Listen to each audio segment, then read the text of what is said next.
Good evening. It's a great pleasure to open this lecture series in Kabbalah here. Well, my name is Peter Nansili. I am to be blamed for this Kabbalah lecture series. I'm very grateful for ELTE and the Jewish Theological Seminary for hosting this event. And as is the case, this inaugurating talk falls today, that is the 14th of March. In other words, or in other numbers, it's 3.14, which is pi. Pi Day, as it is called, is happened to be also the birthday of Albert Einstein. So, I don't know whether this is a coincidence. I doubt it, but the number symbolism of Kabbalah sheds light on the hidden correspondences. 3 is Gimel, that is uplifting, there is the God, the glory, and of course the 3 upper sefirot. And 14 is Yud, and Dalet, that is Yad, that is to hand down. So when you hand down the divine wisdom that is up there, that is actually called Kabbalah, what we receive. So in fact, today, the 14th of March, is a great day to receive the Kabbalah, this divine wisdom, but also academic wisdom. So this is, we start with this talk. It's going to be, the whole series is going to be 5 talks altogether, 2 in March, 1 in April, and 2 in May. And it's going to present new research directions in the academic study of Kabbalah, and we'll explore its interfaces with other aspects, mainly book culture, mysticism, magic, Freemasonry, and Protestantism. So with that, I'd like to hand over the phone to the first speaker, Avinoam Stillman, who's a PhD candidate at Freie Universität in Berlin, and he holds an MA in Jewish Studies from Ben-Gurion University, and his research field, surprisingly, is book culture in Kabbalah. And he's also a co-founder of Lima Books, that is an independent publisher in Jerusalem and Berlin, and which is focusing on radical Jewish texts. So with that, I'm giving the floor to you. Thank you very much. Thank you so much, Peter. It's such an honor to be here. First of all, I just want to say yesterday was my birthday, so that's a distinct connection to Albert Einstein. But there will be less math, I promise, and more pictures than my math lecture. Before I dive into the topic of this talk, which is the books of Kabbalah, particularly in early modern Europe, so across the European continent in the 16th, 17th, 18th centuries, more or less. We'll go a little bit earlier and a little bit later probably, but I also want to say something about why it's so moving for me to be here today. And that is because my grandfather, Professor Menachem Schmelzer, who passed away just a few months ago, a Hungarian Jew born in the time of Ketzel in southern Hungary, grew up in Jánoshalma, survived the war in labor camps. Like so many village Jews, relocated to Budapest after the war, and was actually a student here in Oriental languages in ELTE University until he was arrested on ostensible Zionist activities under the communist regime, was in prison for several months, and once he was released, was no longer permitted to study at this university, and therefore went to study at the Jewish seminary. Even as a boy from a very Orthodox home, he said that he received permission to study at the Neolog Seminary as long as he promised that he would never become a rabbi. And he kept that promise. He never became a rabbi, but he did become a great scholar, and probably the person who most inspires me in my research and in many aspects of my life. This is a picture on the far right is my grandfather. In the my right, so your left, sorry, holding his hat with the glasses all the way to the left. In the middle is Professor Shandor Scheiber, and all the way to the right is my grandfather's cousin, Imre Hermann Schmelzer, who was the longtime rabbi of St. Gallen in Switzerland and also a tremendous lover of books in his own right. I will say that there's a famous Kabbalistic gematria, Peter already got us off to a good foot, that actually has roots in the Talmud, that the word yayin, or wine, has the same gematria, the same number, numerological number of 70 as sod, secret. My grandfather, who was educated in this very Wissenschaftes Judentum, European Jewish scholarly tradition, was not a big fan of Kabbalah, sod, secrets, but he was from a family, I should note, that dealt in yain, in wine. He was from a wine-making family. His father, Ferenc, was a wine merchant, and so I feel there's a deep connection somehow between my field of study, which is Kabbalah, and the family business, which was wine. The other connection is that my grandfather, who eventually became the librarian of the Jewish Theological Seminary in New York, was a master of all aspects of the Hebrew book. He had his specialties, but really his specialty was knowing everything. And one thing I learned from my time spent in his personal library and with him in the JTS library in New York is not just about what's inside the books, but it's what comes before the books and what comes after the books. What do I mean by that? Right? There's 1 million volumes sitting on the shelf in libraries around the world. First of all, you need to have a sense of what's in them for them to be useful, right? I feel this loss so much. I go to my grandfather's apartment, and I know that the mind that had the catalog and the insight into the books is no longer there. But it's not just that. It's what comes before the book, meaning where was the book bought? Who published it? What were the conversations or the social circles that were leading up to the creation of this book, right? We all know that a book is not the work of one person. It's the work of a network of people who have conversations, of a discourse, of a moment in history, of a social reality. And at the same time, what comes after the book, right? Once the book was owned and sold, what changes? So I know that in my grandfather's library, his books are also his archive. If he got a letter from somebody like Gershom Scholem or Goitain, the great scholar of the Geniza, he put it in the book with all the books of this scholar. So his books from Ezra Fleischer, another Hungarian Jewish scholar, has all of his letters in the bindings of the book. So, and that's in addition to handwriting, to notes, to tables of contents that people write. There are 1 million ways in which we change books after they're printed.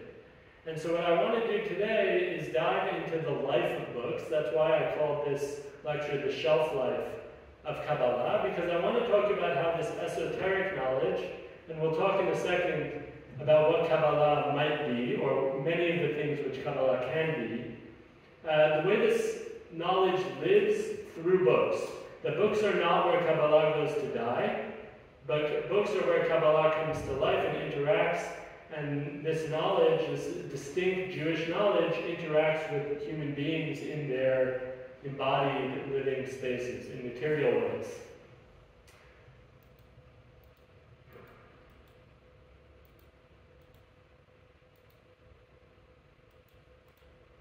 Okay, what is Kabbalah? That is a great question. So if you see on the right side, this diagram, some of you may have seen it before. This is like the image that is on the cover of the most books about Kabbalah, right? So it's the picture of the Sfirot, these 10 attributes or powers of God emanations, right? Spiritual entities or abstractions which come out of God and interface with the world, right? It's the way a lot of contemporary Kabbalists would say is the Sfirot are the software and the world is the hardware, right? There's this sort of abstract plane and then there's the world that we live in. So that's sort of one aspect of Kabbalah, this philosophy, this esoteric way of thinking in terms of 10 Sfirot and many other concepts. But truly, if we look at Kabbalah, we know that it's many, many, many things. So as Peter mentioned before, Kabbalah means reception or tradition, right? It means something that you get. So the conceit or sort of the myth of Kabbalah that the Kabbalists want to pass on is that they have received this ancient secret knowledge for generations and generations and generations. They know the secrets of the universe, and it's person to person. There's a direct chain going back to Moses, right? From the historian's point of view, we can point to Kabbalah beginning to come onto the stage around the end of the 12th century in parts of southern Europe, in Provence, in Spain. And of course, there are Jewish esoteric traditions that are earlier, even in the Talmud, as early back as the book of Ezekiel, Yechezkel, right? There are these images of angels. There are all sorts of things that are beyond the normal, this meat is kosher. This, do not murder, honor your parents. There's a different layer of reality which is reflected in Jewish sources. But Kabbalah is a particular variety that over the course of the late Middle Ages and the early modern period became the Jewish esotericism par excellence. And it took aspects from many earlier traditions, but it made it into something new.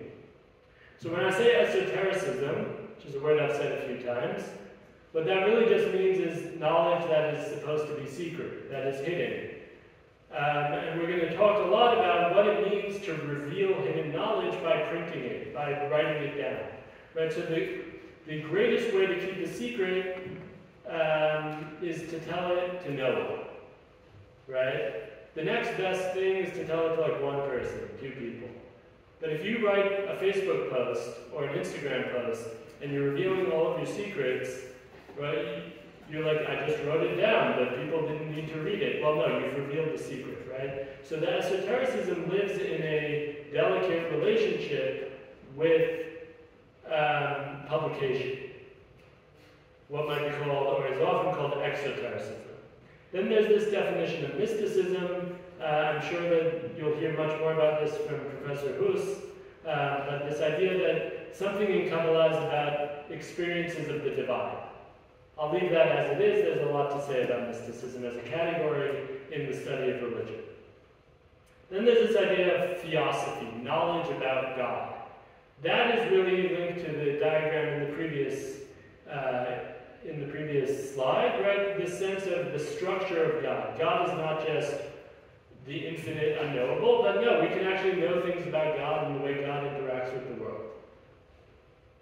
Cosmology, much of Jewish mysticism, or Kabbalah, going back to the Talmud, is called Maaseh Bereshit, right? The making of creation, the secrets of creation. So there's this idea that Kabbalah is cosmological. It tells us about how God created the world, which is obviously something that none of us actually know, right? Even if you believe in God, you definitely don't know how he did it, or she did it. Finally, there's hermeneutics, right? Kabbalah is a system of interpretation. It's a way that Kabbalists study the Bible, the Torah, and the Talmud, and interpret things in new ways. So the verse could say, the river came out of Eden to give water to the garden, right, in Genesis, from the Garden of Eden. In Kabbalah, that is not about a literal river coming out of Eden to water a garden. It's about this energy, this overflow coming from Binah, from this higher sphira, this idea of sort of the divine mother energy that's coming forth to water the garden, which is Malchut, the presence of God in the world, the Shekhinah. right? So it becomes symbolic language, hermeneutic symbolism. And finally, there's ritual, right? Kabbalah informs prayer. It's had a massive impact on the Siddur, the prayer book, on different prayers that we say or don't say as Jews. It's impacted the way people think about any of the commandments, the mitzvot, and how they perform them. And it also has a lot of overlap with magic, right? We'll hear more about that also from Dr. Gondosh. What is the magical aspect of Kabbalah, the performative, the practice, the way, what's called practical Kabbalah, the way to do things in the world. There's plenty of astrology in Kabbalah. People try to claim that tarot cards are also in Kabbalah. I'm not convinced, but there is that sort of practical, magical aspect.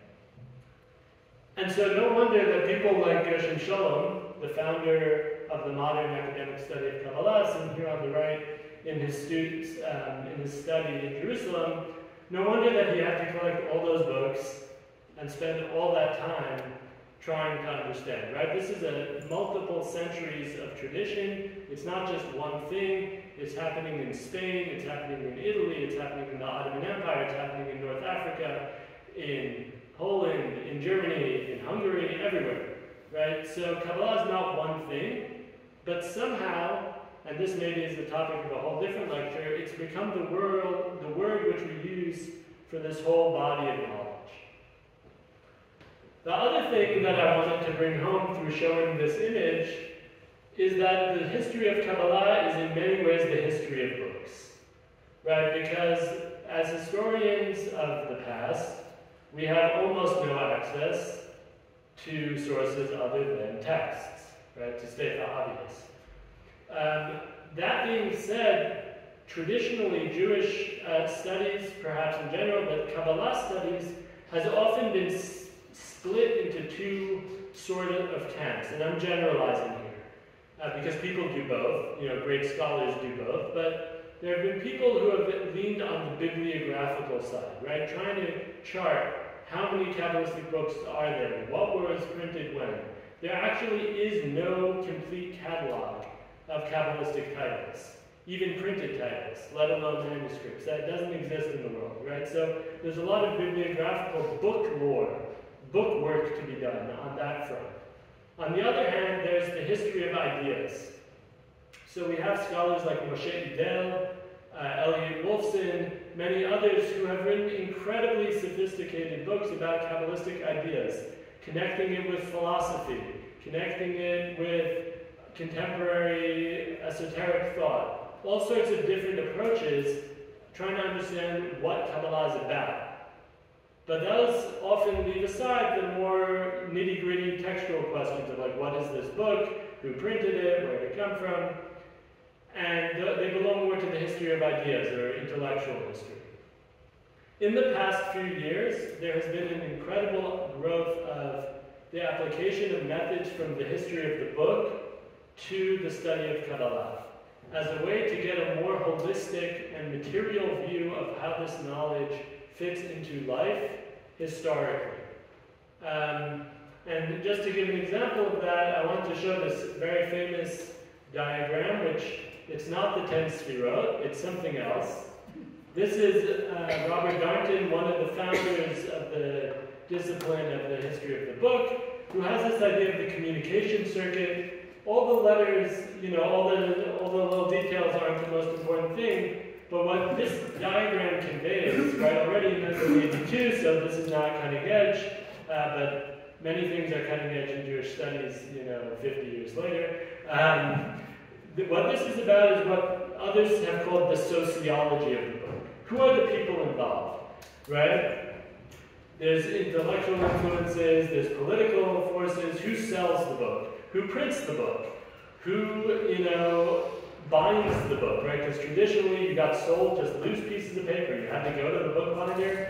There are a million people involved, right? And so if we study the book as an organic material object, we have to take into account both the actual medium, right? Thinking about what is it about a codex, right? A book as opposed to a scroll, right? Or as opposed to tablets.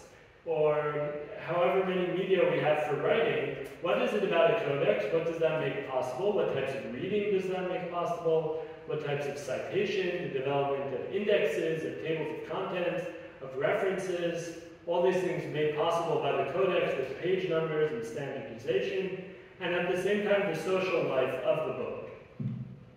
So what I'm going to try to do today, in however much time I have left, is show you some examples of the greatest hits in the history of Kabbalistic books, and the ways that these perspectives can show us new faces of Kabbalah. And like I said, the history of Kabbalah and the history of Kabbalistic books are almost the same, and it would take probably a 10-year seminar to cover all the materials. So I've picked what stands out to me from my studies as the most interesting, most impressive, and most important examples. And along the way, I hope that you'll get to know some of the famous Kabbalists of history. Now, before I get into this, I wanted to say one more thing. Traditionally, it's always easier to think in terms of linear development or narratives, right? We think of progress, right, as a one-way street. Clearly, it's not.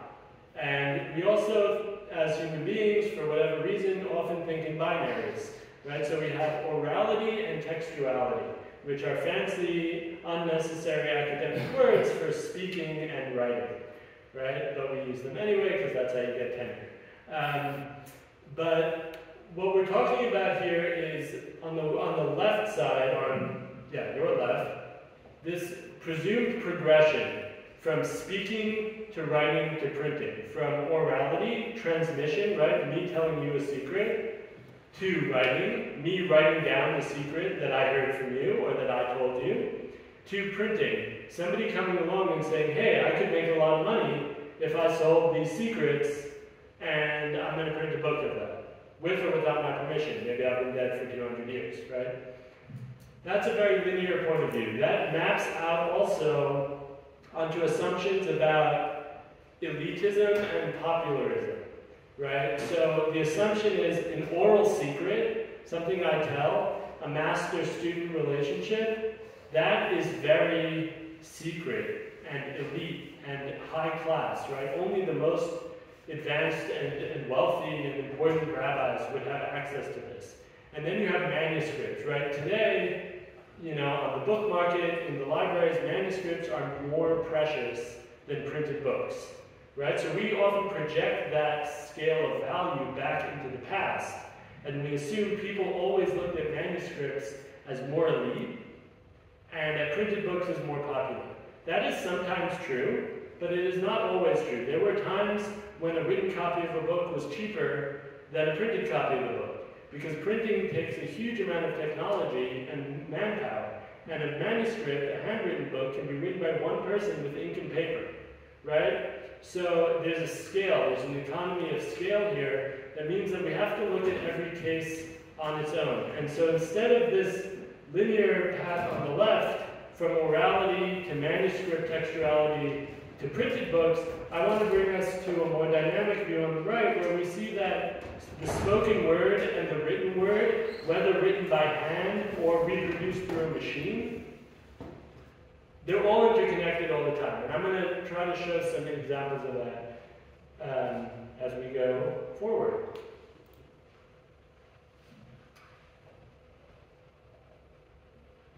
Have we heard of incunabula? Do we know what that word means? Incunabula means the earliest books, right, from the first decades of printing. That it literally means like it was from the cradle of printing, right? So these are books that are considered extremely valuable, that were printed very early on in the history of printing. There happen to be, there are many Hebrew incunabula. The Jews got caught on to printing very quickly. There happen to be 3 different editions of the Torah commentary of Moshe ben Nachman, known as Nachmanides or the Ramban. One of the most important Bible commentaries, probably the most important commentary after the famous commentary of Rashi. A much longer commentary that has drastically impacted Jewish study of the Bible. First written in the 13th century by hand in manuscript, but quickly, the moment print hits the stage, around 1470 in Rome, printed. Lisbon, 1489, printed. Naples, 1490, printed. Right, there's clearly a huge demand for this book. What makes the Torah commentary of the Ramban so special from the point of view of Kabbalah is this was probably the first work that was published, meant given over to be copied, first in manuscript, and then given to be printed, that contained Kabbalistic secrets.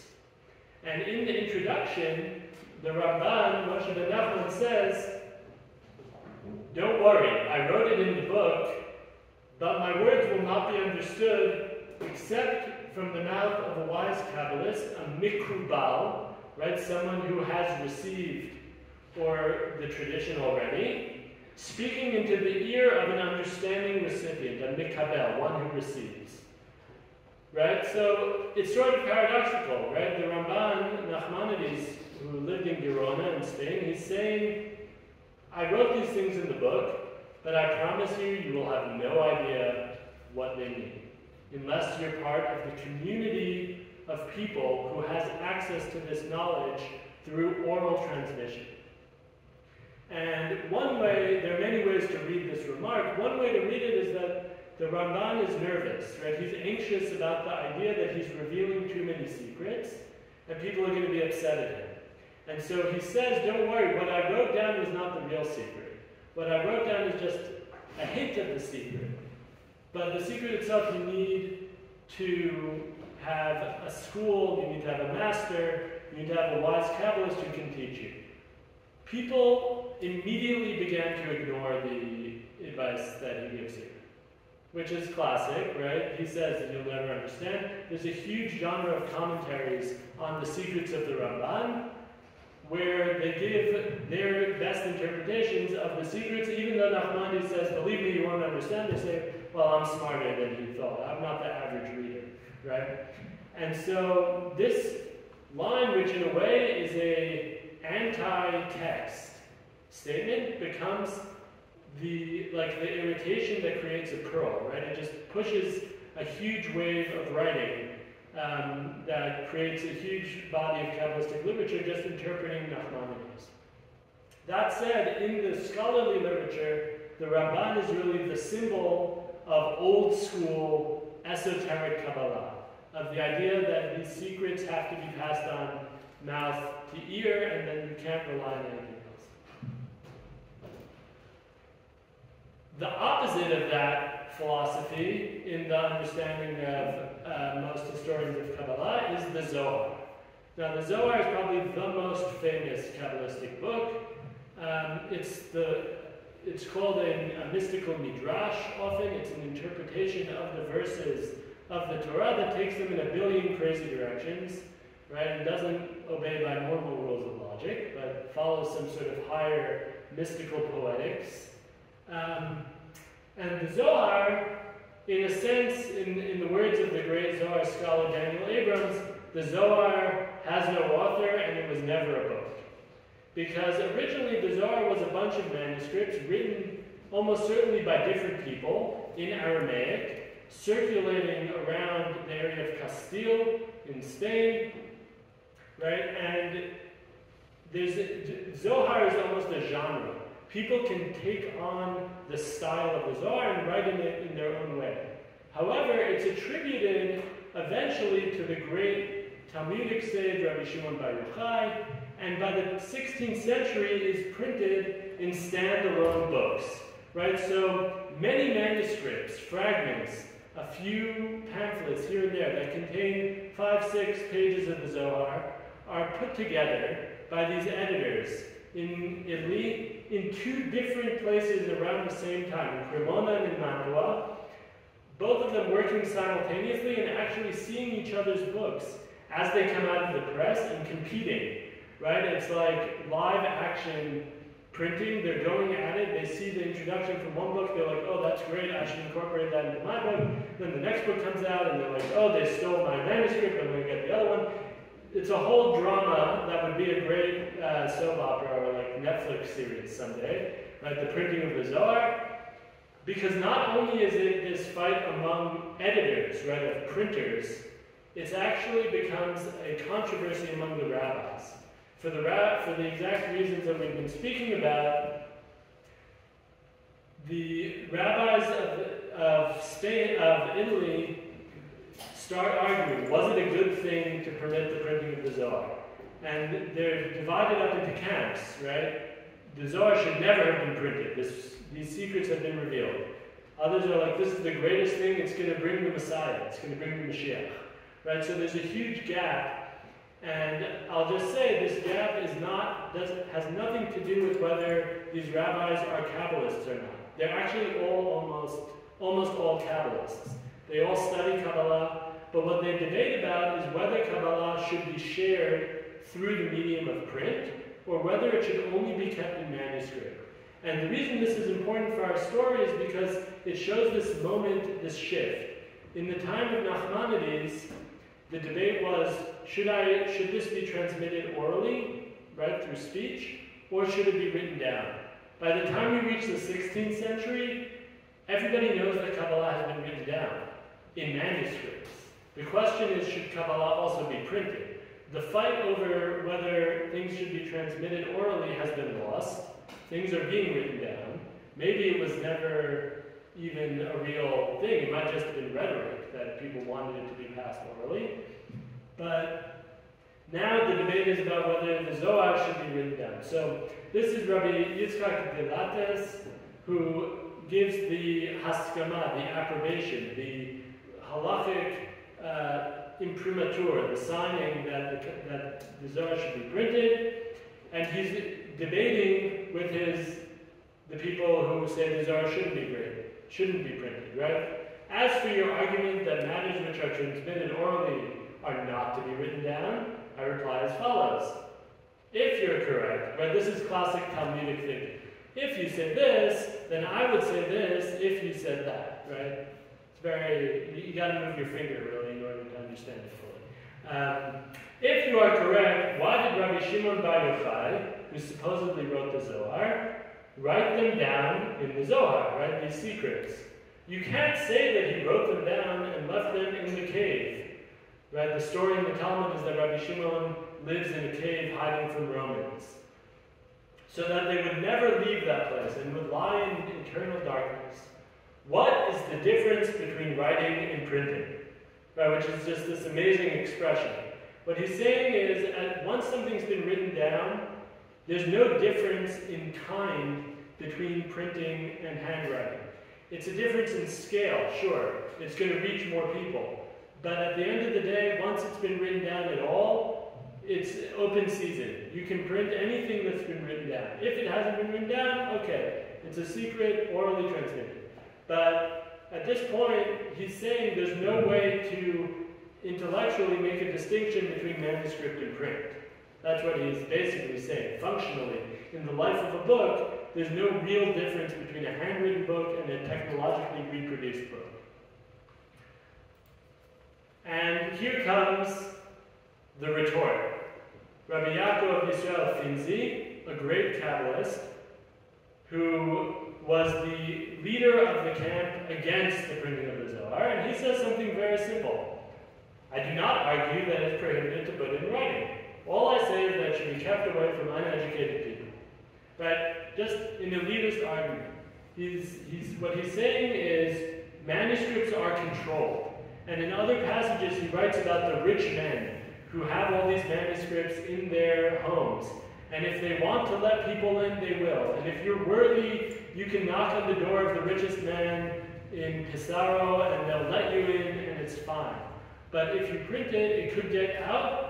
And even more so, he says, it could reach the hands of Christians who in the Renaissance had a huge interest in Kabbalah and would hire Jews in order to translate Kabbalah into Latin, Pico della Mirandola, many others from the Italian Renaissance who were fascinated by Kabbalah. So he's not wrong, right? The printing of Kabbalah means that it will reach people who had never reached before. And in the end of the day, the argument to print won, and the interpretation, the criticism of printing also won. Not because it succeeded in convincing people not to print Kabbalah. That never happened. Kabbalah kept getting printed. But what it did succeed in doing is convincing rabbis to complain about the printing of Kabbalah.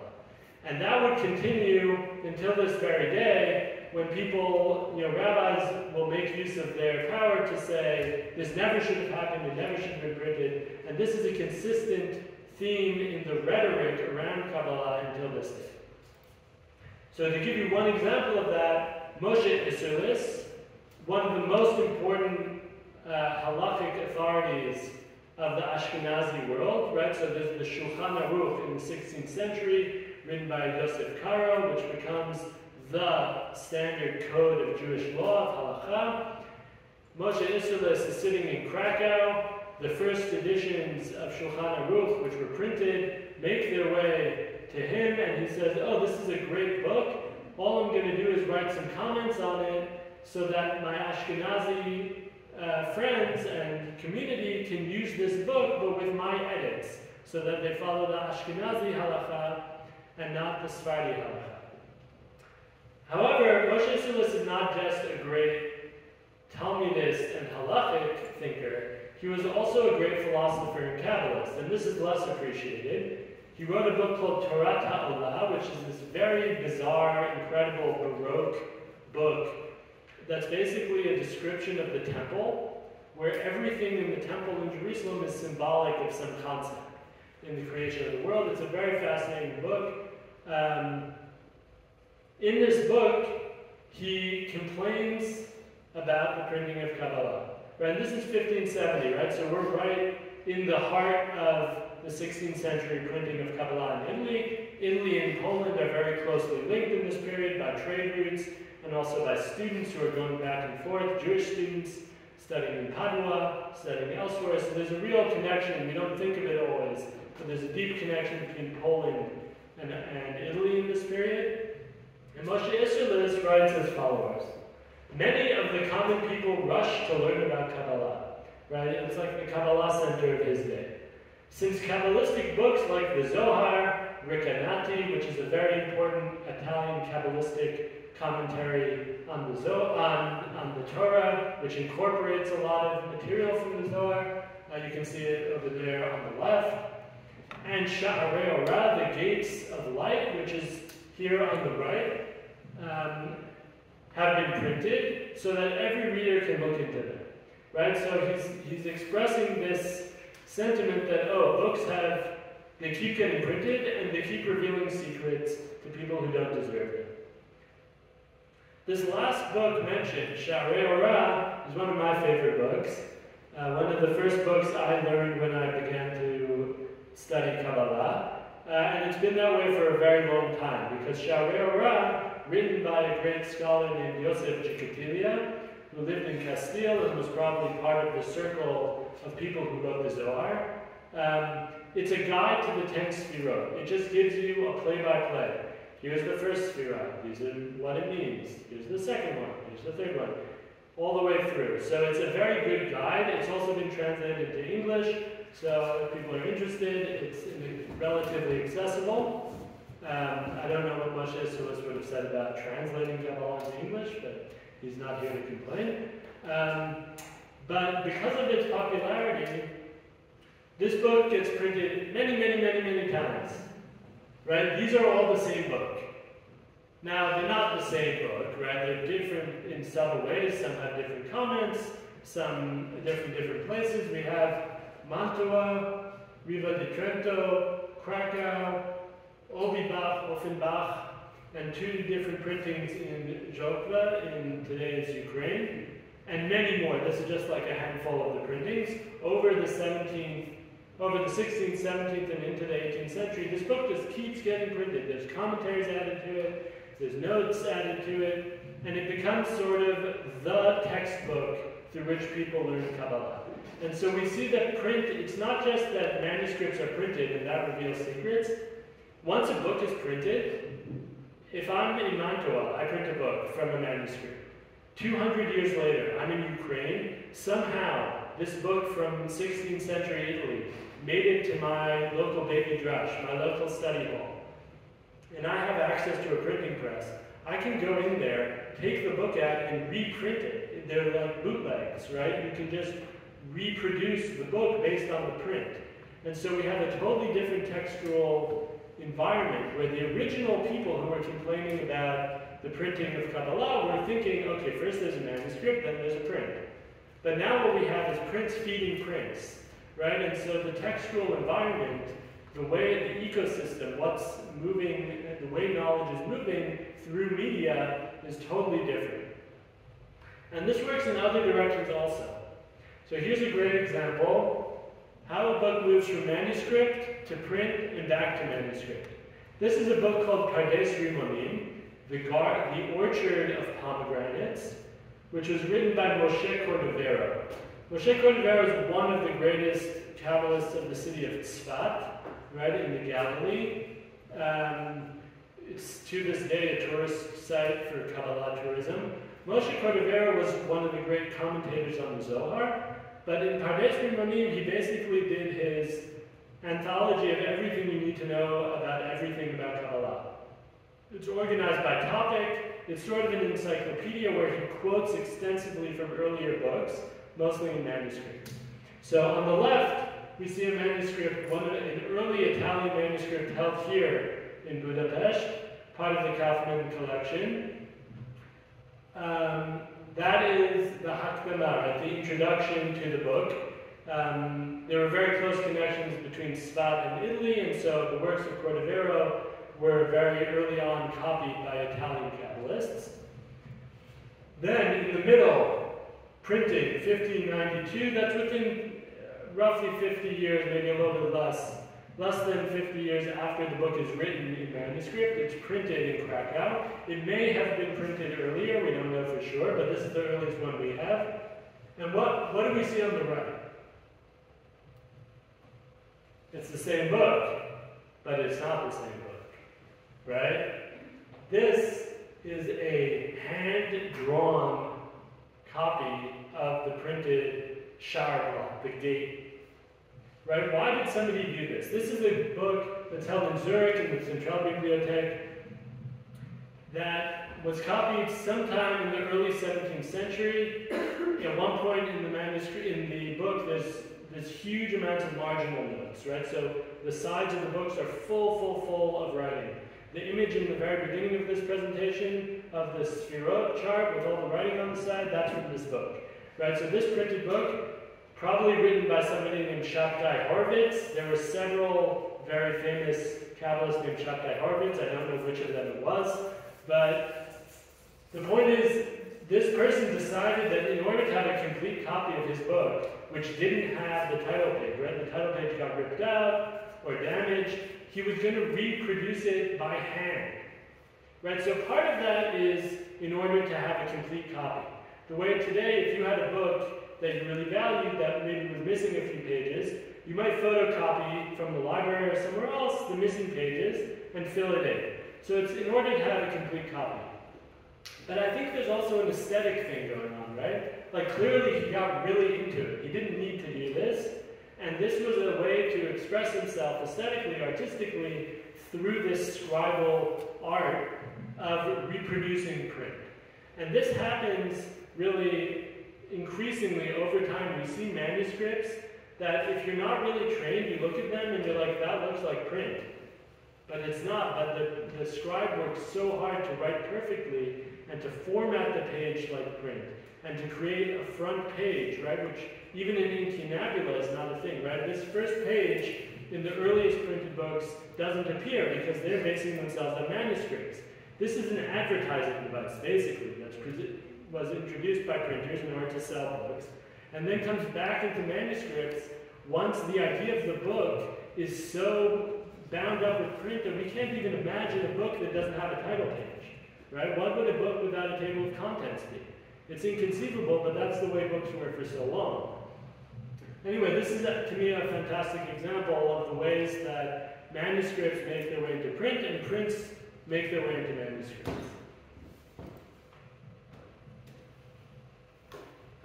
image here, but that's okay. We're going to zoom forward through time to the time of Brody. You may notice that they're basically, we're moving through Italy and Poland. Those are the two major, Polish-Lithuanian Commonwealth in general, right? These are the two major centers of early modern Kabbalah in many ways, at least in terms of the production of books. The Ottoman Empire also, but the history of printing in the Ottoman Empire is an entirely different story. So we won't get into it now, although it's super fascinating. Another Hungarian Jewish scholar, Josef Hacker, has done a lot on this topic. But we're going to zoom forward. Peter mentioned Albert Einstein. Albert Einstein won the Nobel Prize. There's another person who recently won the Nobel Prize, Olga Tokarczuk. People acquainted, a Polish novelist, wrote this big book called The Books of Jacob about Jacob Frank.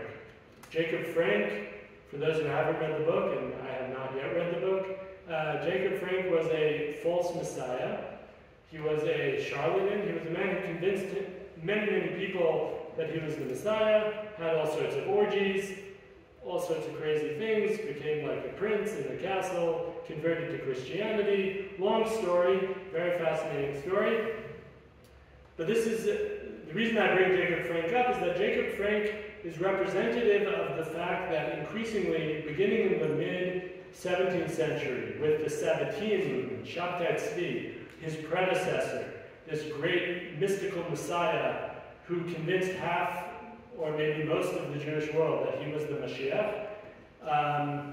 Kabbalah has become a force not only for the extremely conservative rabbis who study it as the secrets of the universe which only they have access to, but also for popular mystical heresy, right? It's Kabbalistic ideas spread among huge amounts of people.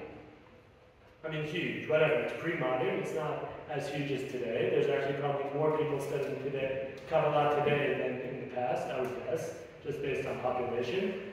But it becomes very popular. And in a way, the worst nightmare of the rabbis came true. The printing of Kabbalah led to the dissemination, to the spread of ideas that previously had been held only by a few people, including the idea that there's a feminine side of God, the Shekhinah, right, which leads to all sorts of changes in the normal hyper-patriarchal society of Judaism. What is this text? This is the rabbis trying one last time to stop the party. Right? This is the rabbis of Brody, which was one of the largest communities in Galicia, right, in Poland. Trying to convince people by their force of their authority to stop studying Kabbalah. We prohibit anyone to study these writings, even the writings that were certainly written by Isaac Luria. Isaac Luria, who we'll talk a little bit more in a moment, was, after Moshe Cordovero, who we just spoke about, the most important Kabbalist of the early modern period, someone whose Kabbalah is still considered in Orthodox circles to be the only real form of Kabbalah in many ways. Like the ultimate theory of everything is Lurianic Kabbalah. And the history of the writing down of Kabbalah, Lurianic literature, is very complicated, and that's what they're hinting at here, right? People might write a book and claim it was written by Isaac Luria, but it really wasn't. So they're saying you're prohibited to study these writings, even ones that I know for sure were written by Luria, or by Luria's students, really. You're not allowed to study them. It is strictly forbidden to study them until one is 40 years old. This is still common knowledge among Jews who will often say to me, you're not 40, you're not married, and you don't have a beard. So how are you studying Kabbalah? And I'll say, well, historically speaking, that prohibition only came about in the mid-18th century in a very particular historical context. Also, it's interesting. But what they're saying here is they're putting these very strong limits on who can study. And then only the Zohar, the Shomer Murim, which is a sort of introduction to Lurianic Kabbalah by Yosef Ergas, He's an Italian Kabbalist, and Pardes Rimonim, we see it again, right? This big book that we just talked about by Moshe Cordovero may be studied by one who is 30 years old, provided they are printed and not in manuscript. Now that's a crazy statement, right? Because until now, we've been complaining about prints, and manuscripts have been okay, right? Manuscripts are passed from person to person, they're controlled.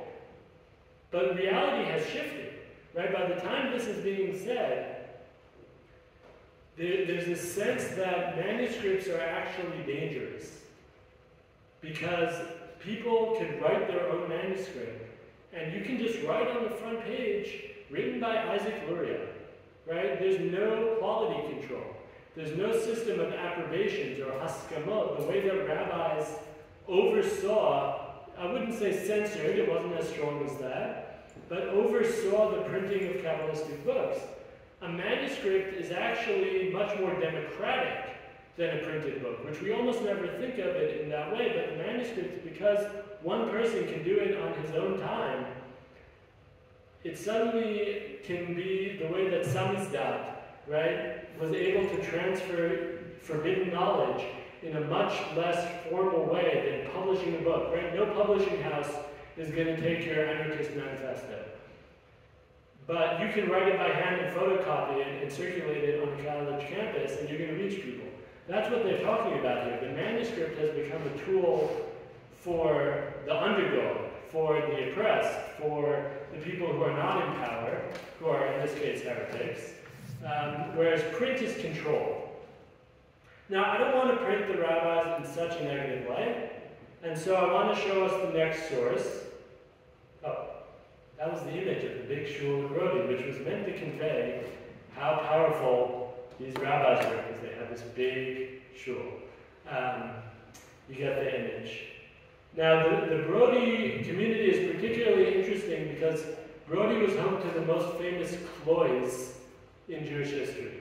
A klois was what we might call an institute for advanced study for rabbis in the early modern period. It was privately endowed, which means that a rich family would give all the money to support a group of the most advanced rabbis in a town, many of whom were probably relatives of each other, because that's the way rabbinic families work.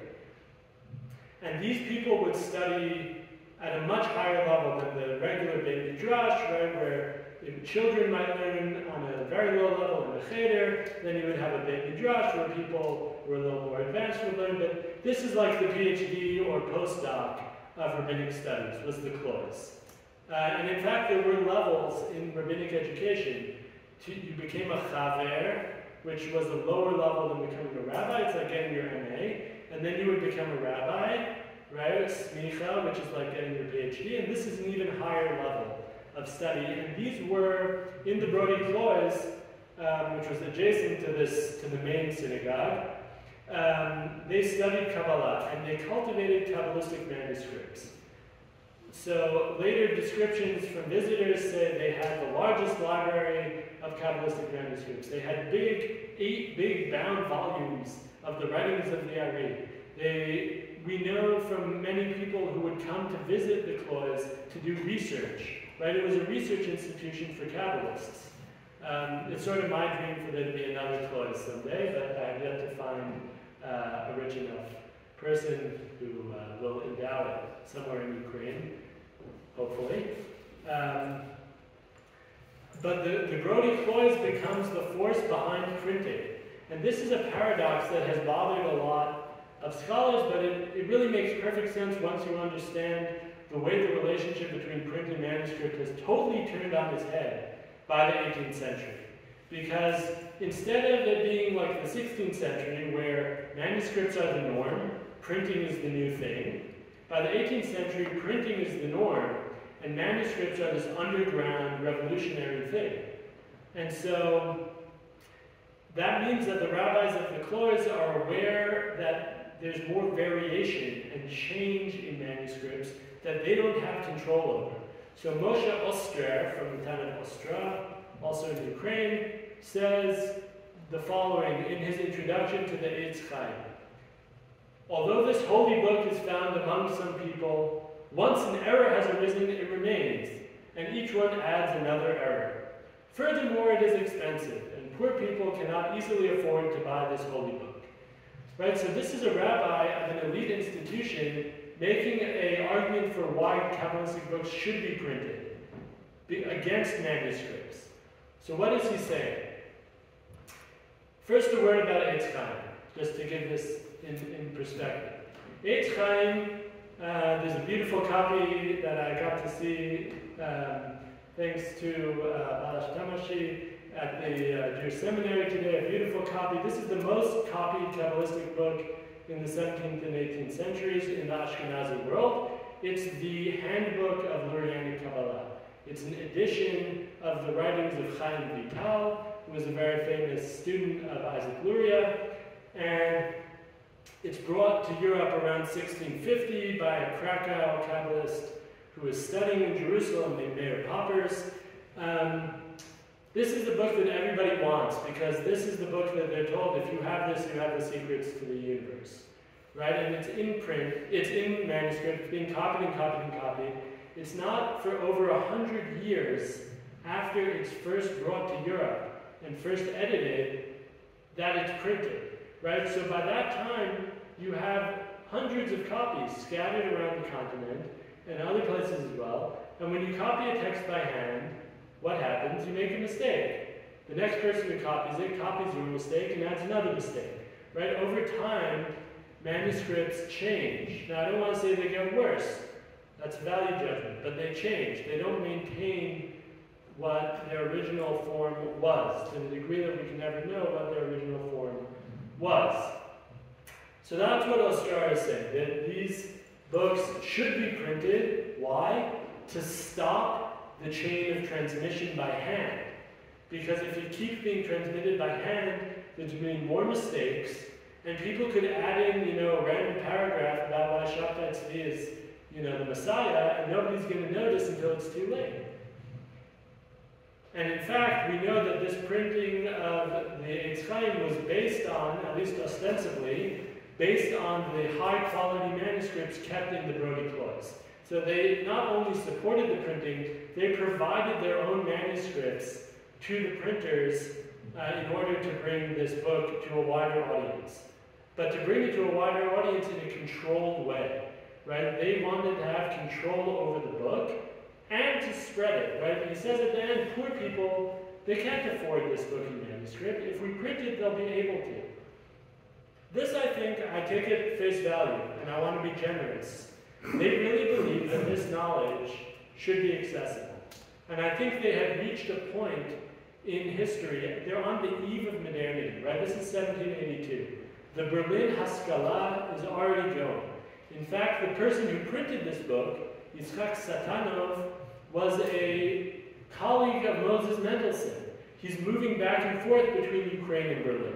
There's real contacts between this world, which is the world that Hasidism comes out of, just in these same years, and the world of the Berlin Haskalah and emancipation and secularization. These rabbis really feel that if they don't give Kabbalah to the people are going to look elsewhere for the secrets of the universe. And they're going to look to science, they're going to look to philosophy, and they're going to go down what in their mind is the path of the tree of death instead of the path of the tree of life. And so I think that there's a real crucial moment here. This is a publishing attempt to stave off impending modernity. They may not even be aware of it in those terms, right? They may not be thinking about it in those terms. But my interpretation of this is that there's a push to print Kabbalah at the end of the 18th century, books that have never been printed from manuscript before, and reprintings of previous printed books, dozens of titles. This is a complicated, expensive endeavor that both Hasidic people and anti-Hasidic, non-Hasidic, Misnagdic rabbis are involved in. All of the rabbis are getting behind the effort to spread Kabbalah because they think that the people deserve the knowledge. And in many ways, this continues to this day. There's never been more printing of Kabbalah. If you go to any traditional Sfarim store, any traditional store of selling Jewish books, there's more titles of Kabbalah being printed than ever before. And I really think that it reflects this sense that the book, the knowledge, at this point, if you have eyes to read it, you deserve to read it, right? Most people in the world do not care, even just in the Jewish world.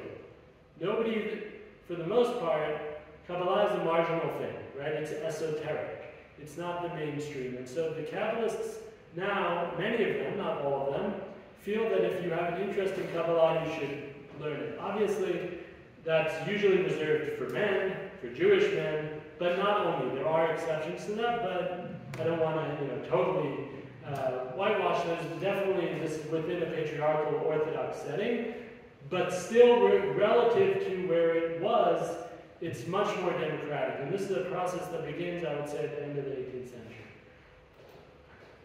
With this, I'm basically done. I'd be happy to hear any questions. Nogyon szépen köszönöm. My Hungarian is, that's like I have that and Rokot Kumplit from my grandmother. But I just want to thank everybody. I want to thank Peter, who I haven't seen since before the pandemic in Beersheba. So it's really great to see you again. And I'm so honored to be able to be the first lecturer in this fantastic series. I'm sure it will be really stimulating and interesting. And thank you to ELTE, to the university, and to everybody for coming on this rainy day after a beautiful sunny day, but rainy evening. I really appreciate it, and thank you.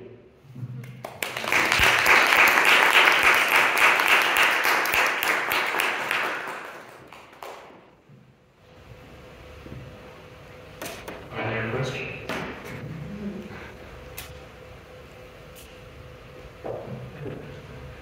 Could you say your name? András Várj. What do you think when the first printed copy reached Tzfat? So when the rabbis in Tzfat produced the first printed copy? And another question, what do you think, at what age Yitzhak Luria could hold in his hand the printed Zohar? Okay, I would say books travel fast. So probably within, a year maximum. Probably a few months. There's trade, Venice, Venetian trade with the Ottoman Empire is going very strong. There's a huge connection. People are moving constantly in the early modern world, probably in general, but so books reach Tzfat very quickly. There's a wonderful article by Moshe Bell called Italy in Tzfat, Tzfat in Italy, about the connections. And Tzfat books, right, we have real evidence of the opposite, right, where Yosef Karo prints his books in Italy in his own lifetime, right? And on the flip side, people like Moshe Cordovero are referencing the printed editions, and they'll say the Zohar, as it was printed in Italy, was not a good text. I have a better manuscript from North Africa, right? So it's very quickly, and we know that the Italian prints even make their way to Yemen, in the 16th and 17th centuries. So these things are moving very quickly. With regards to Luria, so Yitzhak Luria dies at the age of 37. So he must have started early. I would guess that already around, 15, you could probably have been studying Zohar, but maybe in sort of a general sense, right? Like he would have been exposed. He grew up in the house of his uncle, David ibn Zimra, who was a Kabbalist. He was a Talmud scholar before he was a Kabbalist himself. He also sold vegetables for a living. So he was a busy guy, but I think at a very young age he could have started learning Zohar. Yeah, I couldn't put a number on it.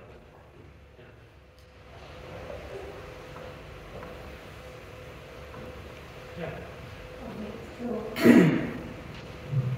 I'm wondering whether with all these different, as you said, one publication contains this and the other one something else, and there is overlap. Was there a core text that you could more or less find in every Zohar, like in the after the Bereshit or the Midrash for Ruth, or I don't know. So was there a core text, or really you just have to paste it together from different books which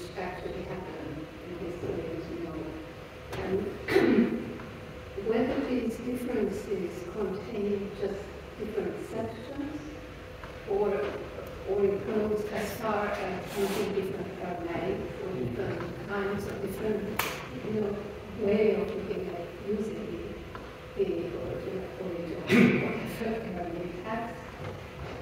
And the final and related question, what would you consider to be the full Zohar? I mean, today there are publications of the full Zohar on the internet and several sites with the original text. Is there really a full Zohar and how full is our which one you consider the best? Yeah. Sure. I would start by answering the last question.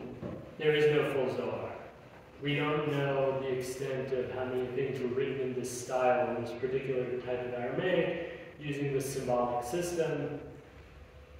I like print, so for me, the printings are like the baseline. So before the Zohar is this very complicated, when I say the Zohar, before the printing of the Zohar in Italy, in Cremona and Mantua, there is a great variety, and that's what we were speaking about, of different fragments, different collections, with some overlap but not total overlap. The Cremona Zohar and the Mantua Zohar largely overlap, partially because they were aware of each other's work, right? So they're interacting. The Cremona, traditionally the sort of word, the accepted wisdom on this is that the Cremona Zohar made its way to Eastern Europe. It was reprinted in Lublin, there's a beautiful Lublin Zohar. And that has sort of a, again, I don't know what these words mean exactly, but what people say is a better text. It's a little bit, the Aramaic is slightly different. It's actually a little harder to understand, which philologists, being gluttons for punishment, assuming that it's more original. Right? The assumption is if the reading of the text is more difficult, it's older, and if it's easier to read, it means somebody edited it to make it easier to read. So that's the Zohar on the 5 books of Moses, and with some other stuff added in. Then you have a book called Zohar Chadash, which is a book of, I found all these texts that sound like the Zohar, but weren't included in the original printing. Let me print them. Then you have Tikkun Zohar, which actually comes out earlier, which is dated now much, fairly later than the body of the Zohar. The Zohar itself is divided up into many literary units. It's a very complicated, I won't go into it right now, but I guess what I would say is the Zohar that most people across history encountered as the Zohar was based on the Mantua Zohar. The Cremona Zohar pretty much goes out of fashion, and the Mantua is the one that gets reprinted in Amsterdam, it gets reprinted in the Ottoman Empire, it gets reprinted in Eastern Europe. It really becomes the standard one, and so if you pick up in Vilna, with additions and all sorts of things, but if you pick up any Zohar, 95% is based on the Mantua. Yeah. Does that help?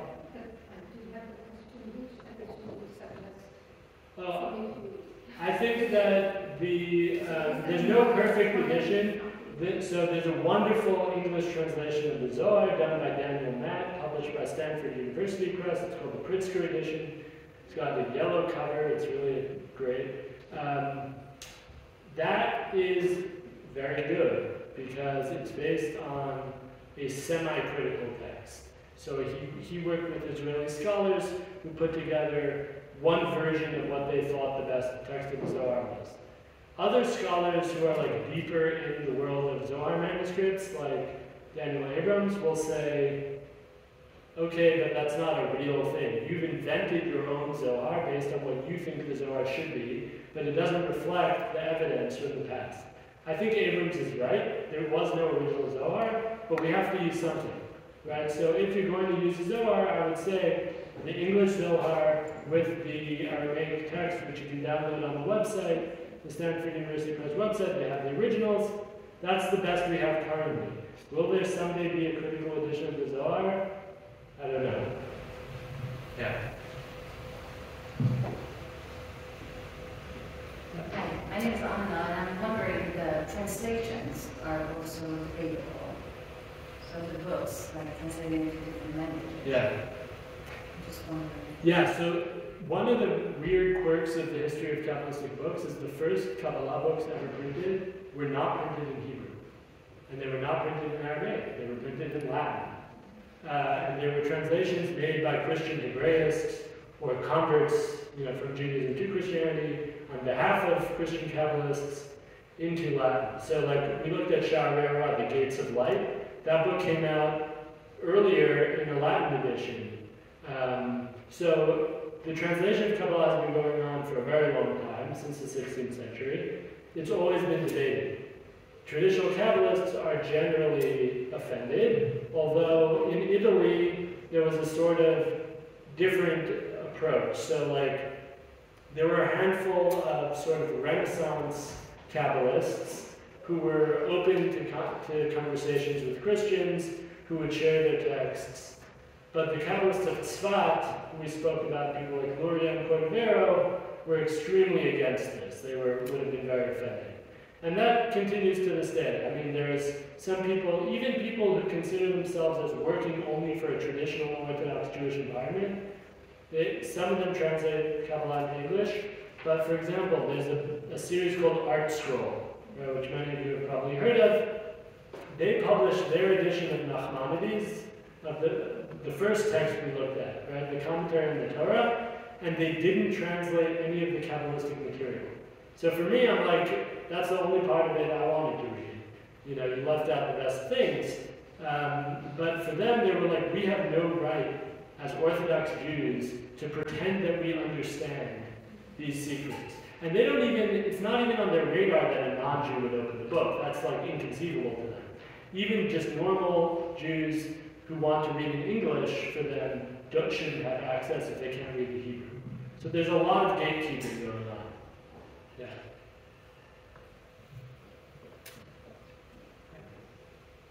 Yeah, two questions.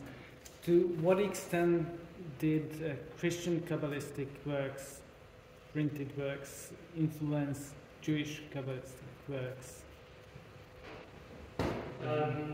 Or the printing of... In a roundabout way. Most Jewish Kabbalists did not know Latin, right? Some did, most did not. But even those who did know Latin probably would not have cared to read Christian Kabbalah because they could read Jewish Kabbalah in Hebrew, right? So it wasn't a high priority if you wanted to study Kabbalah. What I think is true, I'll say two things. One is we have a few examples of anusim, of conversos, of people who were raised as Christians. I'm thinking particularly of a great 17th century Kabbalist named Yaakov Tzemach, raised in Lisbon. He became a doctor, and then was like, I'm going to become Jewish again, moves to Salonika, moves to Jerusalem, Damascus, Tzfat, moves all over, and becomes maybe the most important Lurianic Kabbalist of his generation. And he writes about seeing Latin books about Kabbalah and how stupid they were. And that's a polemic, right? He's like, in the past, I was Christian, or pretending to be Christian, and I saw they had these diagrams, they wrote these things, but they don't know the real secrets, which only Luria knows, right? So that's one thing. That influenced the way that people presented their knowledge against the Christian Kabbalists. Those, I think in general, people like Moshe Cordovero probably never saw a Christian Kabbalistic book, but he heard rumors that they were being printed, and so he writes about it. He's like, this is horrible, it shouldn't happen. We have to make sure that our books get out in order that people don't turn to non-Jewish versions of Kabbalah. So it does have an impact, but I don't think it has a theological impact. I think it has sort of a political impact. Okay. The other one, today, what are the estimates of Jewish printed Kabbalistic books? Are there any? I'm not a numbers person, but it's definitely hundreds, probably not thousands, but maybe around 1,000. That's sort of my guess. But I haven't done the math, so yeah. Like I said, there's no catalog, so if somebody wants a new project, go for it. We will all thank you. Yeah.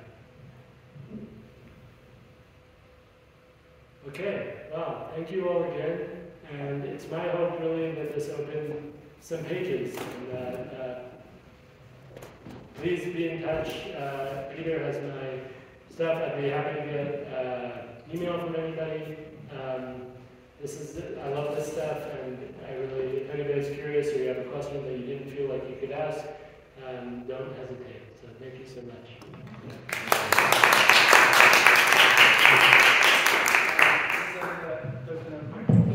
For your accepting the invitation. We hope this is for the audience. We hope to see you again. Yeah. Thank you very much.